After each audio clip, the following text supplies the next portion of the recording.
Ya, shalom Bapak Ibu yang dikasih Tuhan. Kita berjumpa kembali di acara SOS. Yuk sebelum mulai acara SOS pada hari ini, kita mau bersatu hati di dalam doa. Tuhan Allah Bapa kami yang bertahta di dalam kerajaan surga, kami ucap syukur untuk kasih setiamu, berkat-Mu, penyertaan-Mu yang boleh kami alami sampai hari ini Tuhan. Semua hanya karena kasih dan kemurahan-Mu bagi kehidupan kami anak-anak-Mu ini Tuhan. Meskipun cuaca di sekitar kami kurang baik Tuhan, tapi kami dan yakin dan percaya Tuhan Kau berikan kesehatan yang prima bagi setiap kami Tuhan. Kau yang menyertai langkah-langkah kami Tuhan, Kau yang membukakan jalan bagi setiap kami Tuhan. Terima kasih Tuhan, kami ucap syukur untuk semua kebaikan-Mu dalam kehidupan kami Tuhan. Kalau sebentar kami akan memulai SOS pada hari ini Tuhan. Biarlah Kau mau hadir di tengah-tengah kami saat ini Tuhan, dan kami boleh memberikan hati kami boleh membuka hati dan pikiran kami Tuhan. Biarlah kami boleh mengerti apa yang hendak Kau ajarkan bagi setiap kami Tuhan. Terima kasih Tuhan, kami serahkan hanya di dalam nama Tuhan Yesus. Kami berdoa dan mengucap syukur. Haleluya, amin. Ya, shalom Bapak Ibu yang dikasih Tuhan. Kita berjumpa lagi di acara SOS ini. Ini adalah minggu keempat di bulan Januari, bulan pertama di tahun 2023. Saya yakin dan percaya keadaan kita hari-hari ini baik adanya Bapak Ibu. Baik itu bukan berarti tidak ada masalah ya Bapak Ibu, tapi Tuhan selalu menyertai kita melalui setiap permasalahan dalam kehidupan kita. Kita memiliki tema besar tahun ini, The Shining Year, tahun yang bersinar. Dan seperti yang sudah disampaikan oleh Bapak Gembala atau pengkhotbah yang sudah sempat hadir di ibadah minggu kita, The Shining Year ini tahun yang bersinar, dan ada ramalan di tahun 2003 ini. Pasti Bapak Ibu juga sudah sering dengar kalau 2023 itu tahun yang berat, tahun yang gelap, tahun yang penuh dengan kesulitan. Tapi gereja kita memiliki visi The Shining Year, tahun yang bersinar. Ya, saya mau sharing sedikit mengenai The Shining Year ini. Ketika Bapak Gembala menyampaikan ada tema The Shining Year tahun 2023, dan kita diajar untuk meyakini, untuk menghidupi tema ini, biarlah kita boleh mengalami. Kalau kita nggak menghidupi dalam diri kita nggak akan bisa mengalami yang The Shining Year tahun 2023 ini Bapak Ibu. Tapi ketika saya mau meyakini hal tersebut juga Bapak Ibu, ternyata intimidasi itu juga nggak kalah kuat datangnya Bapak Ibu. Menjelang tahun 2023 ini, jadi waktu mau tahun baruan itu, setelah Natalan, tahun baru itu, kan saya memang juga sempat mendengar kalau tahun 2023 itu tahun yang buruk, tahun yang sulit. Menjelang tahun 2023 kemarin, waktu mau tahun baruan, saya itu mau pulang Bapak Ibu. Saya lagi berhenti di sebuah stopan di kota Surabaya ini. Kebetulan saya berhenti itu di jalur kedua dari kiri. Saya mau lurus. Tiba-tiba, saya ini posisi berhenti Bapak Ibu. Tiba-tiba dari belakang itu ada sepeda motor. Saya nggak tahu, mungkin itu posisi nggak terlalu malam Bapak Ibu. Posisi masih jam 10. Ataukah dia termasuk anak geng-gengan yang lagi usil atau lagi apa, lagi mabuk, atau saya nggak ngerti. Tiba-tiba spion kiri saya itu disampluk sama orang yang naik motor ini Bapak Ibu. Jadi posisi saya berhenti, dia jalan di sebelah kiri dan dia langsung belok kiri seperti itu. Sembari jalan dia nyampluk spion kiri saya Bapak Ibu. Saya waktu itu tidak bisa berbuat apa-apa karena saya posisi berhenti di lampu merah. Saya mau ngejar pun saya nggak bisa karena posisi saya lagi berhenti, lagi merah ini. Ya sudah, saya cuma bisa pasrah. Ini menjelang tahun 2023 Bapak Ibu. Jadi aduh, saya udah kayak gitu, udah kayak merasa kok kayak gini ya. Ini baru mau masuk tahun 2023, saya sudah mengalami hal yang buruk. Tapi saya sudah berdoa dan saya berusaha nggak menghilangkan sukacita itu dalam diri saya. Saya berusaha mengontrol itu Bapak Ibu. Dan ditambah lagi saya juga sudah punya barangnya memang. Kebetulan tahun lalu juga spion kanan saya itu disampluk orang juga. Dan saya belinya satu paket, otomatis yang keganti baru kanan. Yang kiri ini masih sisa. Jadi itu yang menjadi sedikit menenangkan hati saya. Oh nggak apa-apa lah, toh saya sudah ada serep. Memang ada biaya untuk penggantiannya Bapak Ibu. Jadi itu yang membuat saya oke lah, nggak apa-apa lah, agak rela karena saya merasa saya punya gantinya. Melewati tahun 2023, kira-kira jalan minggu kedua atau minggu kedua mungkin Bapak Ibu, saya berhenti di sebuah stopan juga. Saya ini lagi berhenti, kebetulan kalau saya di stopan yang kemarin ini, ketika berhenti saya handphonean, saya baca WA, saya balas WA seperti itu Bapak Ibu. Karena posisi berhenti ya, bukan posisi jalan. Dan waktu sudah hijau, saya tuh nggak sadar karena saya lagi WA-an ini. Rupanya mungkin yang di belakang saya ini juga lagi WA-an atau saya nggak ngerti apa. Tiba-tiba dia nggak pakai ngebel, nggak pakai apa, dia nubruk dari belakang, Bapak Ibu. Mobil saya itu ditabrak dari belakang. Kebetulan mobil saya yang saya bawa waktu itu mobil sedan, dan yang nabrak itu adalah mobil agak besar. Mobilnya mobil Jeep, Bapak Ibu. Dan bempernya itu bemper besi, Bapak Ibu. Jadi tabrak meskipun nggak keras nabraknya, tapi mobil saya sudah sedan agak rendah, ditabrak sama mobil yang tinggi, bempernya besi lagi. Dar, penyok lah mobil ini. Dan itu saya, waduh, kena lagi. Tapi bersyukur masih ada hal yang bisa disyukuri, orang tersebut mau tanggung jawab, Bapak Ibu. Jadi mobil saya itu akhirnya, kejadiannya waktu itu hari Sabtu, hari Seninnya langsung orang itu mau saya ajak ke bengkel langganan saya untuk dibetulkan. Dan semua biaya dia yang tanggung karena dia yang nabrak, dia bertanggung jawab penuh waktu itu. Jadi saya nggak keluar biaya apapun memang. Dan inilah hal-hal yang berusaha meyakinkan saya bahwa tahun 2023 ini bukan tahun yang baik. Bahkan ketika saya ditabrak yang dari belakang itu muncul suara, toh nggak baik. Dari sebelum memulai awal tahun pun kamu mengalami hal yang nggak baik. Siap-siap untuk hal yang nggak baik. Tahun ini bukan tahun yang baik buat kamu. Saya terima seperti dapat intimidasi seperti itu, Bapak Ibu. Dan saya sampai agak mulai goyang. Tapi ketika saya goyang itu saya ingat perkataan Bapak Gembala. Kita harus meyakini bahwa tahun ini adalah tahun yang bersinar buat kita. Tahun yang penuh sukacita, penuh kemenangan. Tahun yang bersinar untuk kita. Dan hari ini saya mau membagikan sesuatu tentang ketika ada The Shining Year. Saya mau ajak kita semua, ayo kita menjadi The Shining Star, bintang yang bersinar.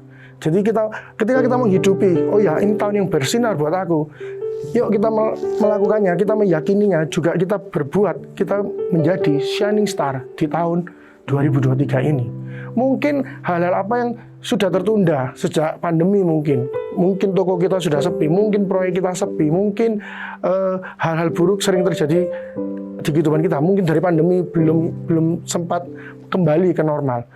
Tapi yuk kita sama-sama punya iman, kita meyakini kalau tahun 2023 ini bakal menjadi tahun yang bersinar buat kita, bahkan kita menjadi the shining star of 2023. Nah, hari ini kita mau belajar dari satu tokoh Alkitab. Siapa tokoh Alkitab yang menjadi shining star dalam hidupnya? Dari awal dia mengalami hal yang buruk. Dari awal dia tidak mengalami hal yang baik. Dia tidak mengalami janji Tuhan. Bahkan dia mengalami hal-hal yang gak enak secara daging. Tapi in the end, pada akhirnya dia bisa rise, bangkit dan menjadi the shining star. Saya yakin dan percaya kita semua pernah tahu sosok yang namanya Yusuf, Bapak Ibu. Semua dari kita pasti pernah mendengar tentang Yusuf. Yusuf ini ditulis di kitab Kejadian, dimulai dari Kejadian 37, tapi saya nggak mau bahas dari awal, Bapak Ibu, karena saya yakin dan percaya kita semua sudah tahu kisahnya Yusuf. Saya cuma akan merangkum cerita dari sosok Yusuf ini. Kita semua tahu bahwa Yusuf itu tukang mimpi, Bapak Ibu. Dari kecil dia sudah dapat mimpi bahwa keluarganya akan tunduk hormat sama dia, dan itu dia ceritakan kepada saudara-saudaranya sehingga saudaranya iri dan dengki. Yusuf dikasih jubah maha bagus waktu itu oleh ayahnya, dan itu juga membuat iri saudara-saudaranya. Akhirnya dia dibawa ke sumur, jadi ditaruh di sumur, jadi dijual. Dibilang ke ayahnya kalau Yusuf ini meninggal. Hal buruk yang pertama terjadi di hidupnya Yusuf. Dia dijual oleh saudaranya sendiri. Dijual untuk menjadi budak. Ketika dia menjadi budak juga bukan suatu proses yang enak, Bapak Ibu. Ketika dia di rumah Bapak Ibunya, dia di rumah orang tuanya, dia hidup enak. Bahkan bisa dibilang dia anak kesayangan, anak emas dari ayahnya. Berarti dia mendapatkan fasilitas-fasilitas yang baik. Ketika dia menjadi budak, fasilitas itu hilang. Nah, ketika kita mau menjadi shining star, ketika kita mau bersinar, kita harus ingat Bapak Ibu, bagaimana kita bisa bersinar. Kita harus terima ketika kita dipoles oleh Tuhan. Polesnya lewat apa? Lewat masalah. Sama seperti Yusuf, ketika dia mau shining, dia mau bersinar, dia harus mau dipoles oleh Tuhan. Dan proses yang terjadi itu adalah pemolesan dari Tuhan. Ketika ada proses terjadi, kita harus terima. Yusuf pun menerima proses. Dia dijadikan budak. Dia dibudak pun, tapi dia menjadi budak yang baik. Karena dia punya Tuhan. Dia berjalan bersama Tuhan. Ketika dia melalui proses dari Tuhan, pemolesan dari Tuhan, dia berjalan bersama dengan Tuhan. Dan dia berjalan dengan Tuhan, dia menjadi yang terbaik. Dia menjadi budak pun, dia menjadi budak yang baik. Di rumah Potifar, dia digoda oleh istri Potifar. Dia nggak goyah. Kenapa? Karena dia punya Tuhan. Dia punya dasar yang dia pegang untuk hidupnya dia. Jadi dia nggak goyang. Ada tawaran untuk tidur dengan istri Potifar, dia nggak ambil Bapak Ibu. Itu pun hasilnya tetap buruk. Dia difitnah. Akhirnya dia masuk lagi. Dia ke penjara sekarang. Dia masuk ke penjara, masuk ke proses lagi. Pemolesan yang kedua, dia masuk proses lagi oleh Tuhan. Tuhan izinkan proses itu terjadi dalam kehidupan Yusuf. Dia masuk di penjara. Orang di penjara juga pasti nggak enak Bapak Ibu. Tapi itu pun dia jalani dengan Tuhan. Akhirnya dia bisa menjadi nabi yang teladan. Ada istilahnya nabi teladan. Ya Yusuf ini Bapak Ibu, nabi teladan. Dan di situ dia juga bertemu dengan juru minum dan juru roti. Akhirnya mereka ini punya mimpi. Juru roti dan juru minum ini punya mimpi dan Yusuf diminta untuk mengartikan. Dia berhasil mengartikan. Tapi Yusuf sempat bilang gini sama si juru minuman, kalau kamu sudah dikembalikan ke posisimu, ingat jasaku. Tapi itu pun dilupakan Bapak Ibu. Dilupakan untuk sekian tahun. Baru pada akhirnya, pada waktu Firaun sendiri bermimpi, juru minum itu ingat, oh iya, aku punya teman Yusuf, dia sangat bermimpi. Akhirnya dipanggil, singkat cerita Yusuf berhasil mengartikan mimpi Firaun, dan mimpi Firaun itu terjadi sesuai dengan apa yang Yusuf katakan. Akhirnya dia menjadi orang nomor 2 di Mesir. Dan saat itulah dia menjadi shining star. Dia menjadi orang yang bersinar, dia menjadi bintangnya. Bahkan dia menjadi tangan kedua dari Mesir. Dia menjadi orang yang nomor 2 di Mesir. Itulah suatu proses yang nggak panjang, nggak lama Bapak Ibu, yang nggak sebentar Bapak Ibu. Itu merupakan proses yang panjang. Kalau mungkin dari Alkitab cuma dari pasal berapa sampai pasal berapa. Tapi setiap pasal kita nggak tahu itu berapa waktunya, berapa kurun waktunya, mungkin berapa tahun. Tapi ketika kita setia dalam prosesnya, sama seperti Yusuf, dipoles terus, setia. Pada waktu saatnya nanti kita akan bersinar Bapak Ibu. Ketika kita setia dengan prosesnya Tuhan, kita akan bersinar, kita akan tampil bersinar. Sama seperti Yusuf, tampil bersinar dan dia bisa menolong satu bangsanya Bapak Ibu. Satu ayat yang mau saya bagikan adalah di Kejadian 50 ayat yang ke 20a. Kejadian 50 ayat yang 20a. Saya akan bacakan secara cepat buat Bapak Ibu dan kita semua. Memang kamu telah mereka-rekakan yang jahat terhadap aku, tetapi Allah telah mereka-rekakannya untuk kebaikan. Sampai situ aja saya mau baca. Di sini dikatakan memang kamu itu berarti bisa sekeliling kita, manusia di sekeliling kita, mereka-rekakan, merencanakan sesuatu yang buruk buat kita, mungkin mau jegal kita, mungkin mau nyikut kita di pekerjaan kita, mungkin pengen kita tuh jatuh dan memfitnah kita. Tapi ingatlah, setiap yang Tuhan izinkan terjadi dalam kehidupan kita itu merupakan proses dari Tuhan. Tuhan izinkan proses itu terjadi untuk apa? Membuat kita tampil bersinar. Intinya kita harus bertahan, kita harus punya persistensi dalam diri kita. Kita harus mau diproses oleh Tuhan. Sama seperti Yusuf, dia mau diproses oleh Tuhan. Akhirnya dia bisa menghidupi satu bangsa Israel. Bisa membawa keluarganya dari Israel ke Mesir untuk hidup yang lebih baik. Karena pada waktu itu ada kelaparan. Kalau kita sekarang ini lagi diproses oleh Tuhan, bersabarlah. Bersabarlah. Ingat Tuhan pasti menyertai kita melalui setiap proses dalam kehidupan kita. Kalau hari-hari ini kita mengalami proses, yuk ingat Tuhan menyertai dan kita harus sabar dalam proses. Doa, kita punya Tuhan yang besar. Jangan kita patah semangat kalau kita sudah mendapat tanda-tanda bahwa tahun ini bukan tahun yang baik. Mereka boleh mereka-rekakan tahun 2023 ini tahun yang buruk. Tapi percayalah Tuhan mereka-rekakannya untuk kebaikan diri kita. Ya itu aja yang mau saya bagikan pada hari ini. Semoga kita boleh tetap semangat menjalani tahun 2023. Ini baru bulan pertama Bapak Ibu dan kita masih punya 11 bulan ke belakang. Dan percayalah dalam 11 bulan kebelakang Tuhan tetap akan menyertai kita. Sama seperti Tuhan telah menyertai kita dulu-dulu sampai sekarang. Tuhan kita tidak pernah berubah, dulu, sekarang, dan selamanya. Selama kita hidup kita sudah disertai, ke depan Tuhan pasti menyertai. Ya, itu aja yang mau saya bagikan. Yuk, mari kita kembali bersatu hati dalam doa. Tuhan Allah Bapa kami yang bertahta di dalam surga, terima kasih untuk kesempatan kami boleh belajar kebenaran firman-Mu pada hari ini Tuhan. Biarlah kami boleh tetap setia dalam prosesmu ini. Biarlah kami mau untuk dipoles Tuhan. Dan pada akhirnya kami boleh menjadi bintang yang bersinar. Kami bisa bersinar, menerangi sekitar kami Tuhan. Kami boleh tampil sebagai pemenang Tuhan. Karena kami yakin dan percaya tahun ini the shining year, tahun yang bersinar buat kami Tuhan. Dan kami mau kami menjadi the shining star dari Engkau Tuhan. Bersama dengan Engkau kami yakin dan percaya kami akan menjadi the shining star of the year Tuhan. Terima kasih, ajar kami untuk tetap setia, tetap tekun di dalam Engkau Tuhan. Apapun permasalahan yang kami hadapi Tuhan, kami yakin dan percaya Engkau tetap menyertai kami anak-anak-Mu Tuhan.